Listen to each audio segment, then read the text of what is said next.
गुजरात के गिर जंगल के पास एक और गांव में शेरनी की एंट्री का वीडियो वायरल हुआ है। ये शेरनी उस गांव में घुस तो गई, पर जंगल में बसने वाली महारानी को गांव में कैसा महसूस हुआ होगा वो तो वही जानती है। ये और एक वीडियो में आपको देखकर ऐसा लगता होगा कि शहंशाह का जो वो गीत है ना, अंधेरी रातों में सुमसाम राहों पर हर जुल्म मिटाने को, ऐसा ही ये गीत शायद शेर को तो ये पता नहीं होगा। शेरों के लिए तो ये मजबूरी है कि वो जंगल छोड़कर जंगल के पास बसे गांवों में पहुंच जाते हैं और वहां पर वो अपना शिकार ढूंढते हैं। ये एक और वीडियो जो पहले मैंने गुजराती दर्शकों को दिखाया था, ये गिर के पास बसे वीरपुर गांव का है, जहां एक शेरनी ने घुसकर शिकार किया था। और शिकार के ऊपर से शेरनी को जब फॉरेस्ट डिपार्टमेंट की टीम ने जगाया तो उस गांव के लोग इस शेरनी को देखने के लिए छत पे चढ़ गए। पूरा गांव अपने गांव में आई महारानी को देखकर डर तो रहा था, पर उनमें ये शेरनी को देखने के लिए भी उतनी ही उत्सुकता थी। गुजरात में गिर का जो जंगल है उसके पास बसे गांवों में अक्सर शेर और शेरनी दिख जाती है।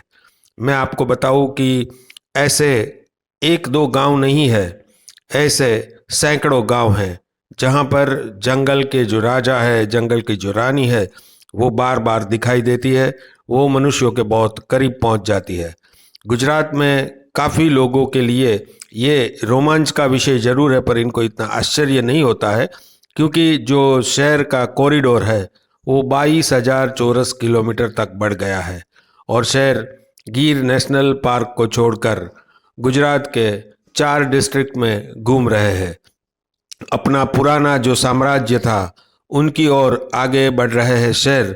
अभी आपको कहीं अलग अलग जगह पर दिखते हैं, जैसे वो जहाँ पर पानी मिलता है वहाँ पर दिखते हैं, और जो ये नदियाँ है उनके जो आसपास के इलाकों में काफ़ी बार दिखाई देते हैं।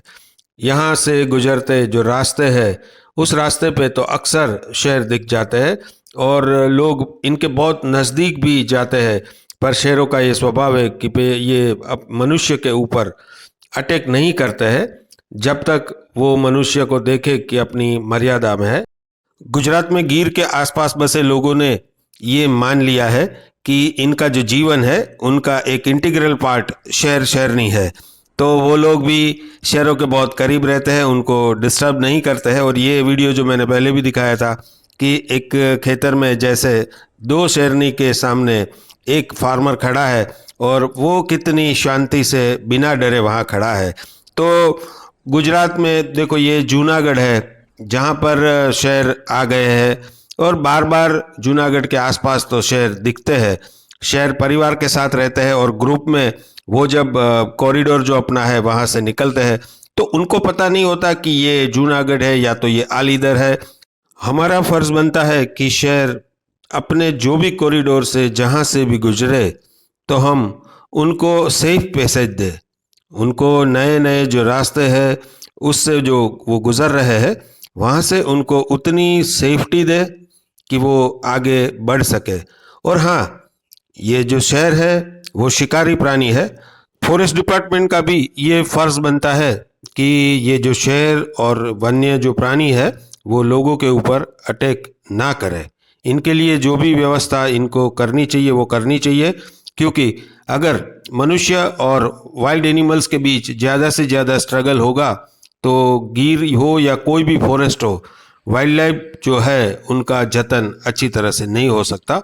दोनों के बीच में एक हार्मनी होनी चाहिए, दोनों के बीच में एक संवादिता होनी चाहिए, जो अभी गिर फॉरेस्ट के आसपास लोगों और एनिमल्स में है। पर फॉरेस्ट डिपार्टमेंट को हर बार ये ध्यान रखना होगा कि लोग इनको डिस्टर्ब ना करें और ये लोगों के ऊपर अटैक ना करें। यही तो उनका काम है। ये बहुत मुश्किल है क्योंकि दोनों अपने नेचर से अलग है। गुजरात के पॉलिटिकल लीडर्स हर बार अपनी जो स्पीच होती है उसमें शेरों का नाम यूज़ करते हैं और कहते हैं कि देखो देखो कौन आया, गुजरात का शेर आया। पर शेरों के लिए सचमुच क्या हो रहा है? गिर के जंगल के आसपास बहुत खुले कुएं हैं, जो इलेक्ट्रिक फेंसिंग होता है खेतरों में, तो ऐसी दुर्घटनाओं में कहीं शेर और तेंदुए की मौत हो जाती है।